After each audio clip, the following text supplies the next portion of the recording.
Hi hello ಆತ್ಮೀಯರೇ, ನಾನು ನಿಮ್ಮೆಲ್ಲರ ಆತ್ಮೀಯ KS ನರೇಂದ್ರ ಬಾಬು, ಅಡ್ವೊಕೇಟ್ ಹಾಗೂ ಅಸ್ಟ್ರಾಲಜರ್.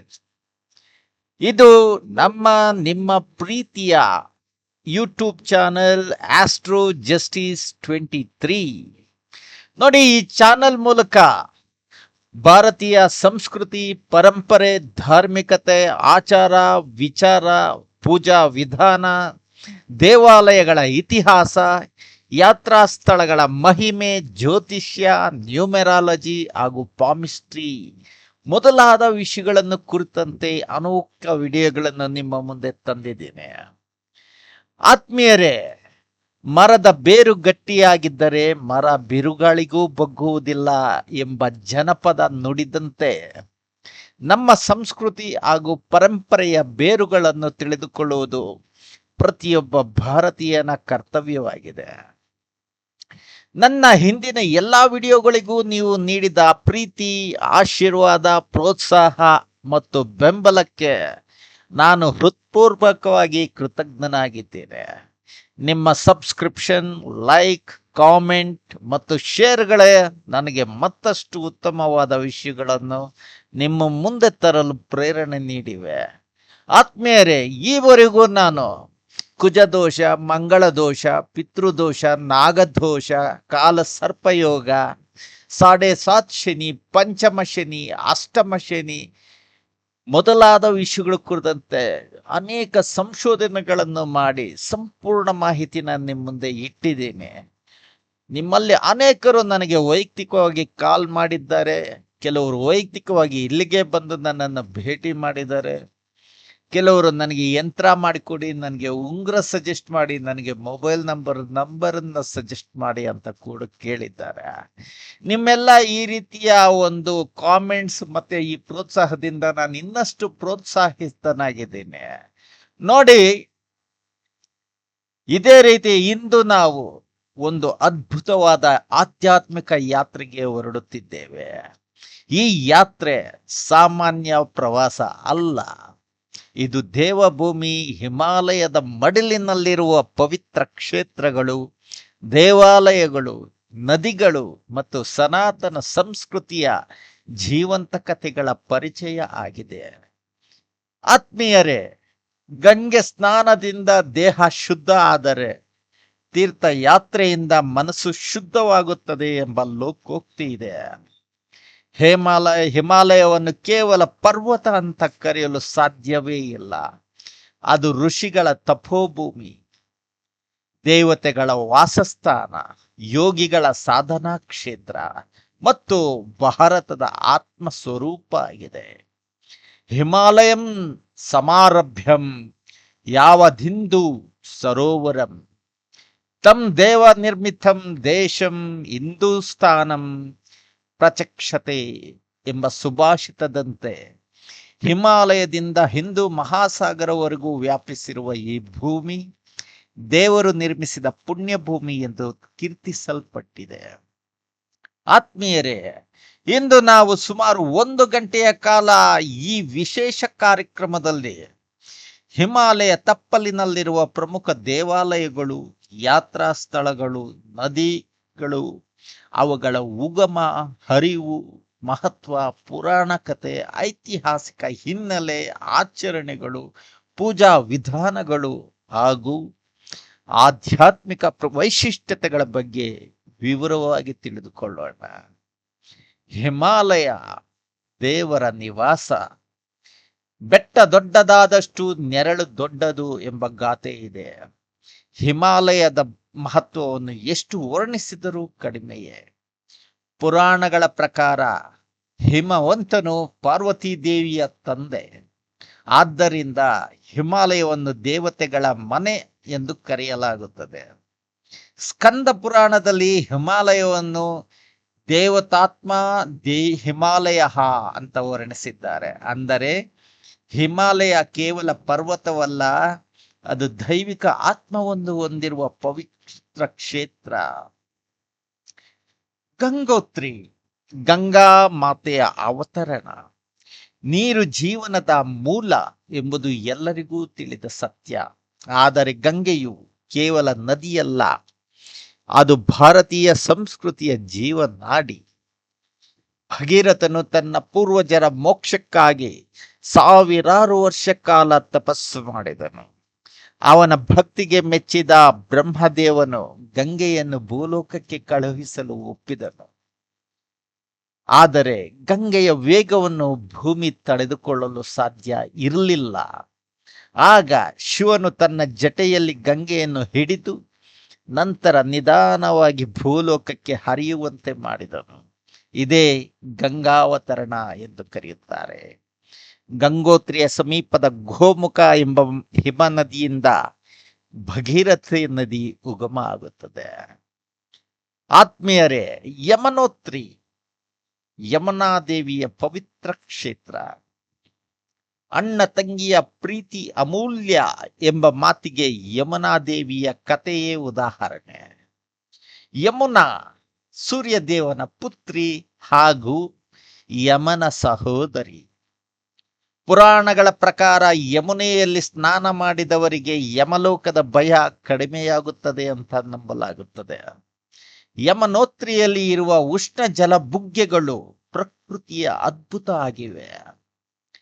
ಭಕ್ತರು ಅಲ್ಲಿ ಅಕ್ಕಿಯನ್ನು ಬಟ್ಟೆಯಲ್ಲಿ ಕಟ್ಟಿ ಬೇಯಿಸಿ ಪ್ರಸಾದವಾಗಿ ಸ್ವೀಕರಿಸುತ್ತಾರೆ. ಆತ್ಮೀಯರೇ, ಕೇದಾರನಾಥ ಶಿವನ ಮಹಿಮೆ. ಕಷ್ಟವಿಲ್ಲದ ಫಲವಿಲ್ಲ ಎಂಬ ಗಾದೆಯ ಅರ್ಥ ಕೇದಾರನಾಥ ಯಾತ್ರೆಯಲ್ಲಿ ಸ್ಪಷ್ಟವಾಗಿ ಕಾಣುತ್ತದೆ. ಮಹಾಭಾರತ ಯುದ್ಧದ ನಂತರ ಪಾಂಡವರು ಪಾಪ ವಿಮೋಚನೆಗಾಗಿ ಶಿವನನ್ನು ಹುಡುಕುತ್ತಾರೆ. ಆದರೆ ಶಿವನು ಎಮ್ಮೆ ರೂಪದಲ್ಲಿ ಅಡಗಿಕೊಳ್ಳುತ್ತಾನೆ. ಭೀಮನು ಎಮ್ಮೆಯನ್ನು ಹಿಡಿಯಲು ಪ್ರಯತ್ನಿಸಿದಾಗ ಅದರ ಬೆನ್ನಿನ ಭಾಗ ಕೇದಾರನಾಥದಲ್ಲಿ ಪ್ರತ್ಯಕ್ಷವಾಗುತ್ತದೆ. ಇಂದು ಕೇದಾರನಾಥ ಜ್ಯೋತಿರ್ಲಿಂಗಗಳಲ್ಲಿ ಪ್ರಮುಖ ಸ್ಥಾನ ಹೊಂದಿದೆ. 2013ರ ಭೀಕರ ಪ್ರವಾಹದಲ್ಲಿಯೂ ದೇವಸ್ಥಾನ ಉಳಿದುಕೊಂಡಿರುವುದು ಭಕ್ತರಲ್ಲಿ ಅಚ್ಚರಿ ಎನಿಸಿದೆ. ಆತ್ಮೀಯರೇ, ಬದ್ರಿನಾಥ ನಾರಾಯಣದ ತಪೋಭೂಮಿ. ಧರ್ಮೋ ರಕ್ಷತಿ ರಕ್ಷತಃ ಎಂಬ ಸುಭಾಷಿತ ಬದ್ರಿನಾಥ ಕ್ಷೇತ್ರಕ್ಕೆ ಅನ್ವಯಿಸುತ್ತದೆ. ಇಲ್ಲಿ ಶ್ರೀಮನ್ನಾರಾಯಣನು ತಪಸ್ಸು ಮಾಡಿದನೆಂದು ನಂಬಲಾಗುತ್ತದೆ. ಲಕ್ಷ್ಮೀದೇವಿ ಬದ್ರಿ ಮರವಾಗಿ ನಿಂತು ನೆರಳು ನೀಡಿದ ಕಾರಣ ಈ ಕ್ಷೇತ್ರಕ್ಕೆ ಬದ್ರಿನಾಥ ಎಂದು ಹೆಸರು ಬಂದಿದೆ ಎನ್ನಲಾಗಿದೆ. ಆದಿಶಂಕರಾಚಾರ್ಯರು ಈ ದೇವಾಲಯವನ್ನು ಪುನರುಜ್ಜೀವನಗೊಳಿಸಿದರು ಎಂದು ಇತಿಹಾಸ ಹೇಳುತ್ತದೆ. ಆತ್ಮೀಯರೇ, ಚಾರ್ಧಾಮ ಯಾತ್ರೆಯ ಮಹತ್ವ. ಯಮನೋತ್ರಿ, ಗಂಗೋತ್ರಿ, ಕೇದಾರನಾಥ ಮತ್ತು ಬದ್ರಿನಾಥಗಳನ್ನು ಒಟ್ಟಾಗಿ ಚಾರ್ಧಾಮ್ ಎಂದು ಕರೆಯುತ್ತಾರೆ. 4 ದಿಕ್ಕು ಕಂಡವನು ಜ್ಞಾನಿ ಎಂಬಂತೆ ಈ 4 ಧಾಮಗಳ ದರ್ಶನ ಜೀವನದ 4 ಪುರುಷಾರ್ಥಗಳ ಸಂಕೇತ ಆಗಿದೆ. ಧರ್ಮ, ಅರ್ಥ, ಕಾಮ, ಮೋಕ್ಷಗಳನ್ನು ಪ್ರತಿನಿಧಿಸುತ್ತದೆ ಎಂದು ಅನೇಕ ಆಚಾರ್ಯರು ವಿವರಿಸಿದ್ದಾರೆ. ಅಲಕಾನಂದ ಮತ್ತು ಭಗೀರಥಿ. ದೇವಪ್ರಯಾಗದಲ್ಲಿ ಭಾಗೀರಥಿ ಮತ್ತು ಅಲಕಾನಂದ ಸೇರಿರುವುದರಿಂದ ಗಂಗಾ ನದಿಯ ರೂಪ ಸಿಗುತ್ತದೆ. ಒಗ್ಗಟ್ಟಿನಲ್ಲಿ ಬಲವಿದೆ ಎಂಬ ಗಾದೆಗೆ ಇದು ಪ್ರಕೃತಿಯ ಉದಾಹರಣೆ ಆಗಿದೆ. 2 ನದಿಗಳು ಒಂದಾಗಿ ಲಕ್ಷಾಂತರ ಜನರ ಜೀವನಕ್ಕೆ ಆಧಾರ ಆಗುತ್ತೆ. ಆತ್ಮೀಯರೇ, ಪಂಚಪ್ರಯಾಗಗಳ ಮಹತ್ವ ಏನೆಂದರೆ ವಿಷ್ಣು ಪ್ರಯಾಗ, ನಂದಪ್ರಯಾಗ, ಕರ್ಣಪ್ರಯಾಗ, ರುದ್ರಪ್ರಯಾಗ, ದೇವಪ್ರಯಾಗ. ಈ ಸಂಗಮ ಕ್ಷೇತ್ರಗಳು ವೇದ, ಪುರಾಣ, ತಪಸ್ಸಿನ ಸ್ಮೃತಿಗಳನ್ನು ಹೊಂದಿವೆ. ಋಷಿಕೇಶ್ ಯೋಗದ ರಾಜಧಾನಿ. ಮನಸ್ಸನ್ನು ಗೆದ್ದವನು ಮಹಾವೀರ. ಋಷಿಕೇಶ್ ಯೋಗ, ಧ್ಯಾನ ಮತ್ತು ಆಧ್ಯಾತ್ಮಿಕ ಸಾಧನೆಗಳ ಕೇಂದ್ರ ಆಗಿದೆ. ವಿಶ್ವದ ಅನೇಕ ದೇಶಗಳ ಜನರು ಇಲ್ಲಿಗೆ ಯೋಗ ಕಲಿಯಲು ಬರುತ್ತಾರೆ. ಇನ್ನು ಹರಿದ್ವಾರ, ಮೋಕ್ಷದ್ವಾರ. ಹರಿಯ ದ್ವಾರವೇ ಹರಿದ್ವಾರ ಎಂದು ಭಕ್ತರು ಹೇಳುತ್ತಾರೆ. ಸಂಜೆ ಸಮಯದಲ್ಲಿ ಇಲ್ಲಿ ಗಂಗಾ ನದಿಯಲ್ಲಿ ಸಾವಿರಾರು ದೀಪಗಳನ್ನ ತೇಲಿ ಬಿಡುತ್ತೆ. ಆ ಪ್ರಕಾಶಮಾನವಾದಂತ ಬೆಳಕಿನ ನಡುವೆ ಆ ಹರಿಯುವ ಗಂಗಾ ನದಿಯನ್ನು ನೋಡಿದರೆ ಆ ದೃಶ್ಯ ಭಕ್ತಿಯ ಪರಾಕಾಷ್ಠೆಯನ್ನು ತೋರಿಸುತ್ತದೆ. ಆತ್ಮೀಯರೇ, ಹಿಮಾಲಯದ ನದಿಗಳ ಪಾತ್ರ ಗಂಗಾ, ಯಮುನಾ, ಅಲಕಾನಂದ, ಭಾಗೀರಥಿ, ಮಂದಾಕಿನಿ, ಸರಸ್ವತಿ ಮೊದಲಾದ ನದಿಗಳು ಕೇವಲ ನೀರಿನ ಮೂಲಗಳಾಗಿಲ್ಲ. ಅವು ಕೃಷಿ, ಸಂಸ್ಕೃತಿ, ಆರ್ಥಿಕತೆ, ಸಾಹಿತ್ಯ, ಸಂಗೀತ ಹಾಗೂ ನಾಗರಿಕತೆಯ ಮೂಲಾಧಾರಗಳಾಗಿವೆ. ನದಿ ಹರಿದರೆ ನಾಡು ಬೆಳೆಯುತ್ತದೆ ಎಂಬ ಜನಪದ ಮಾತು ಇದರ ಸತ್ಯತೆಯನ್ನು ಸಾರುತ್ತದೆ. ಆತ್ಮೀಯರೇ, ಆಚಾರ, ವಿಚಾರ ಮತ್ತು ಪೂಜಾ ವಿಧಾನ. ಹಿಮಾಲಯದ ದೇವಾಲಯಗಳಲ್ಲಿ ಬ್ರಹ್ಮ ಮುಹೂರ್ತ ಪೂಜೆ ಇರುತ್ತದೆ, ಅಭಿಷೇಕ ಇರುತ್ತೆ, ವೇದ ಪಾರಾಯಣ ಇರುತ್ತೆ, ರುದ್ರಾಭಿಷೇಕ, ದೀಪಾರಾಧನೆ, ಗಂಗಾರತಿ, ಅನ್ನದಾನ ಇವು ಪ್ರಮುಖ ಸೇವೆಗಳಾಗಿವೆ. ಅನ್ನದಾನ ಮಹಾದಾನ ಎಂಬ ಸುಭಾಷಿತದಂತೆ ಯಾತ್ರಿಕರಿಗೆ ಅನ್ನ ಸಂತರ್ಪಣೆ ಮಾಡುವ ಸಂಪ್ರದಾಯ ಸಾವಿರಾರು ವರ್ಷಗಳಿಂದ ಇಲ್ಲಿ ಮುಂದುವರೆದಿದೆ. ಸಂಪ್ರದಾಯ ಮತ್ತು ಜನಪದ ನಂಬಿಕೆಗಳು. ಹಿಮಾಲಯದ ಗ್ರಾಮಗಳಲ್ಲಿ ಇಂದಿಗೂ ದೇವರ ಜಾತ್ರೆಗಳು, ಜನಪದ ಗೀತೆಗಳು, ಡೋಲು, ನಗಾರಿ, ಸ್ಥಳೀಯ ದೇವತಾರಾಧನೆ ಜೀವಂತವಾಗಿವೆ. ಹಳೆಯ ಬೇರು ಕತ್ತರಿಸಿದ ಮರ ಹೆಚ್ಚು ದಿನ ನಿಲ್ಲದು ಎಂಬ ಗಾದೆಯಂತೆ ಅವರು ತಮ್ಮ ಸಂಪ್ರದಾಯಗಳನ್ನು ಕಾಪಾಡಿಕೊಂಡಿದ್ದಾರೆ. ಒಟ್ಟಾರೆ ಇದರಿಂದ ಒಂದು ಆಧ್ಯಾತ್ಮಿಕ ಸಂದೇಶ ಏನೆಂದರೆ, ಹಿಮಾಲಯ ನಮಗೆ ಕಲಿಸುವ ದೊಡ್ಡ ಪಾಠ ಏನೆಂದರೆ, ಎತ್ತರದಲ್ಲಿದ್ದರೂ ಅಹಂಕಾರ ಇರಬಾರದು. ಇಲ್ಲಿನ ನದಿಗಳು ನಮಗೆ ಕಲಿಸುವ ಪಾಠ ಏನೆಂದರೆ, ನಿರಂತರವಾಗಿ ಹರಿಯುತ್ತಾ ಲೋಕಕ್ಕೆ ಉಪಕಾರ ಮಾಡಬೇಕು. ಇಲ್ಲಿನ ದೇವಾಲಯಗಳು ನಮಗೆ ಕಲಿಸುವ ಪಾಠ ಏನೆಂದರೆ, ಭಕ್ತಿ, ಶ್ರದ್ಧೆ ಮತ್ತು ಸೇವೆಯೇ ಜೀವನದ ನಿಜವಾದ ಸಂಪತ್ತು. ಆತ್ಮೀಯರೇ, ಧರ್ಮವೇ ಧನ, ಭಕ್ತಿಯೇ ಬಲ, ಸಂಸ್ಕೃತಿಯೇ ಸಂಪತ್ತು. ದೇವಾಲಯದ ದೇವಾಲಯಗಳು ಕೇವಲ ಕಲ್ಲಿನ ಕಟ್ಟಡಗಳಲ್ಲ, ಅವು ನಮ್ಮ ಸಂಸ್ಕೃತಿಯ ಉಸಿರು. ಗಂಗೆಯು ಕೇವಲ ನದಿಯಲ್ಲ, ಅದು ಭಾರತದ ಆತ್ಮ. ಚಾರ್ಧಾಮಗಳು ಕೇವಲ ಯಾತ್ರಾ ಸ್ಥಳಗಳಲ್ಲ, ಅವು ಮೋಕ್ಷದ ಮಾರ್ಗದೀಪಗಳು.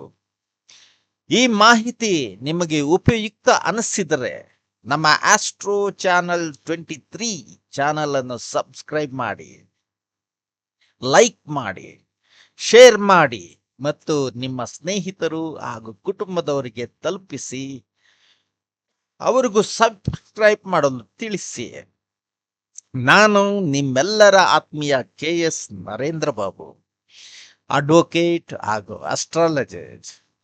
ನಾನು ಬಹುಶಃ ನಿಮಗೆ ಈ ವಿಷಯದ ಬಗ್ಗೆ ಸಂಪೂರ್ಣವಾದ ಮಾಹಿತಿನ ಈ ಮೂಲಕ ನೀಡಿದ್ದೀನಿ ಅಂತ ಭಾವಿಸಿದ್ದೀನಿ. ಇನ್ನ ಹೆಚ್ಚಿನ ಮಾಹಿತಿನ ಇನ್ನ ಹಲವಾರು ವಿಷಯಗಳ ಬಗ್ಗೆ ನಿಮಗೆ ನೀಡಬೇಕಂತ ನನ್ನ ಮನಸ್ಸಿನಲ್ಲಿದೆ. ಹೀಗಾಗಿ ಆ ನಿರಂತರ ಸಂಶೋಧನೆ ಮುಂದುವರೆದಿದೆ. ಮುಂದಿನ ವಿಡಿಯೋದಲ್ಲಿ ಮತ್ತೊಂದು ಅದ್ಭುತವಾದ ಆಧ್ಯಾತ್ಮಿಕ, ಐತಿಹಾಸಿಕ ಮತ್ತು ಸಾಂಸ್ಕೃತಿಕ ವಿಷಯಗಳೊಂದಿಗೆ ಭೇಟಿಯಾಗೋಣ. ಅಲ್ಲಿವರೆಗೂ ಧನ್ಯವಾದಗಳು. ಓಂ ನಮಃ ಶಿವಾಯ. ಜೈ ಬದರಿ ವಿಶಾಲ್. ಗಂಗೆ ಮಾತಾ ಕಿ ಜೈ. ಭಾರತ್ ಮಾತಾ ಕಿ ಜೈ. ನಮಸ್ತೆ.